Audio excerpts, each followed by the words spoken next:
వైఎస్ఆర్సీపీ అధికారంలో ఉన్నప్పుడు సోషల్ మీడియాని ఇష్టానురీతిగా ఉపయోగించుకొని అప్పటి ప్రతిపక్ష నేత అయినటువంటి చంద్రబాబు నాయుడు, అలాగే పవన్ కళ్యాణ్, లోకేష్ ను ఉద్దేశించి వ్యక్తిగతంగా విమర్శలు చేస్తూ సోషల్ మీడియాని అడ్డు పెట్టుకొని ఇష్టానురీతిగా పోస్టులు చేసినటువంటి బోరుగడ్డ అనిల్ ని గత అక్టోబర్ లో పోలీసులు అరెస్ట్ చేయడం జరిగింది. ఆ తరువాత జరిగినటువంటి ప్రతి ఎపిసోడ్ కూడా మనం చూస్తూనే ఉన్నాం. తాజాగా ఆయనకి మధ్యంతర బెయిల్ రావడంతో ఆయన బయటకు వచ్చారు అనేది మీడియా కూడా తెలియని ఒక ప్రశ్నలా కనిపిస్తున్నప్పటికీ కూడా ప్రస్తుతానికి ఆయన బయటే ఉన్నారనేది మాత్రం ఒకటి వినిపిస్తోంది.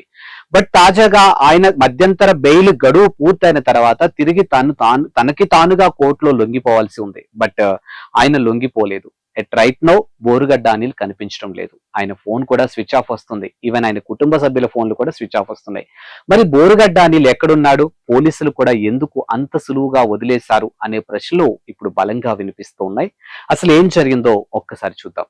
సో హైకోర్టు బెయిల్ ఇచ్చిన తర్వాత రిమాండ్ ఖైదీని విడుదల చేయడానికి జనరల్ గా కొన్ని నిబంధనలు పాటించాల్సి ఉంటుంది. ఇక బెయిల్ విషయాన్ని కూడా సూపరింటెండెంట్ తనపై అధికారులు తెలియజేయాలి. అలాగే ఆ కేసు నమోదైన పోలీస్ స్టేషన్ కూడా సమాచారం పంపించాల్సి ఉంటుంది. అలాంటిది బోరుగడ్డ అనిల్ లాంటి వ్యక్తి విషయంలో మాత్రం జైలు అధికారులు మరింత జాగ్రత్తగా వ్యవహరించాల్సి ఉంటుంది. కానీ హైకోర్టులో అలా బెయిల్ ఇవ్వగానే ఇలా బయటికి పంపించేశారనేది మాత్రం ఇప్పుడు బయటికి వినిపిస్తున్నటువంటి అంశం. హైకోర్టు మధ్యంతర బెయిల్ ఇచ్చి రెండోసారి దానిని అంటే కంటిన్యూ చేసినప్పటికీ కూడా ఈ విషయం ప్రభుత్వ దృష్టికి మాత్రం ఎక్కడా కూడా రాలేదు. ఇక బోరుగడ్డ బయటకు వచ్చిన సంగతి మనం ఇందాక మాట్లాడుకున్నట్టు మీడియా కూడా తెలియదు. అంటే చాలా గుట్టుగా చాలా సీక్రెట్ గా రాజమండ్రి జైలు నుంచి ఆయన బయటకు పంపించారనేది మాత్రం ఒకటి చాలా బలంగా వినిపిస్తోంది. తన తల్లి పద్మావతికి సంబంధించినటువంటి అంటే ఆమె లంగ్స్ కి సంబంధించినటువంటి ఒక సమస్యతో, అలాగే హార్ట్ కి సంబంధించినటువంటి ఒక సమస్యతో బాధపడుతుందని ఆమెకు చికిత్స చేయించేందుకు వీలుగా బెయిల్ మంజూరు చేయాలని ఆయన గత నెల 14న హైకోర్టుని ఆశ్రయించారు. సో అదే విషయాన్ని విచారణ జరిపిన తర్వాత high court justice K Srinivas Reddy గారు ఆయనకి బెయిల్ కూడా మంజూరు చేయడం జరిగిందని తెలుస్తుంది. సో మొత్తానికి ఫిబ్రవరి 15 నుంచి 28 వరకు అతను మధ్యంతర బెయిల్ పైన బయటికి రావడం జరిగింది. సో ఇదంతా చూసుకున్నట్టయితే 28వ తారీఖు సాయంత్రం 5 గంటల్లోగా జైలు అంటే ఫిబ్రవరి 15 నుంచి 28 వరకు ఆయనకి బెయిల్ మంజూరు చేశారంటే మధ్యంతర బెయిల్ కాబట్టి డెఫినెట్ గా ఆయన 28వ తారీఖు సాయంత్రం ఆయన మళ్ళీ తిరిగి జైలుకి రావాల్సి ఉంటుంది. బట్ అంటే ఆయన గడువు ముగిసిన వెంటనే సూపరింటెండెంట్ వద్ద లొంగిపోయాడు. అయితే తన తల్లి ఆరోగ్యం క్షీణించిందని చెన్నై అపోలో ఆసుపత్రిలో చికిత్స చేయించాలని, మధ్యంతర బెయిల్ పొడిగించాలని 1వ తేదీ వరకు కూడా మళ్ళీ ఆయన దీన్ని కంటిన్యూ చేయమని చెప్పేసి అడగటం జరిగింది. సో అత్యవసరంగా అతను ఏదైతే ఒక పిటిషన్ వేశారో ఆ పిటిషన్ ని విచారించినటువంటి ఆ కోర్టు కూడా తన తల్లికి అత్యవసర చెన్నైలో అపోలో ఆసుపత్రిలో చేర్చి చికిత్స చేయించాలని గుంటూరు లలిత సూపర్ స్పెషాలిటీ ఆసుపత్రి chief cardiologist PV Raghav Sharma medical certificate ఇచ్చారని బోరుగడ్డ కూడా తెలియచేయడం జరిగింది.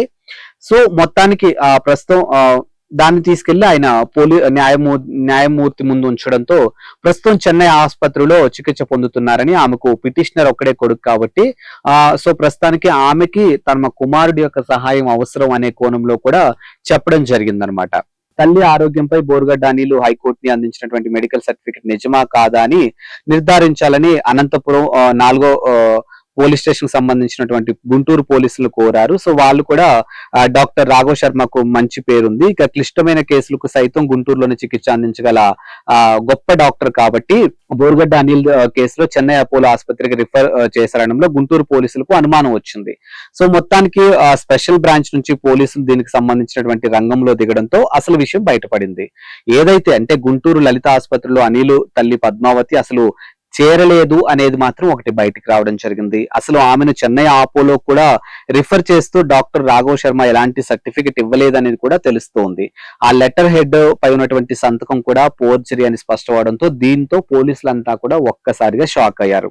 మరి అసలు బోరుగడ్డ అనిల్ ఎక్కడికి వెళ్ళాడు అనే కోణంలో ఇప్పుడు పోలీసులు దర్యాప్తు చేస్తూ ఉన్నారు.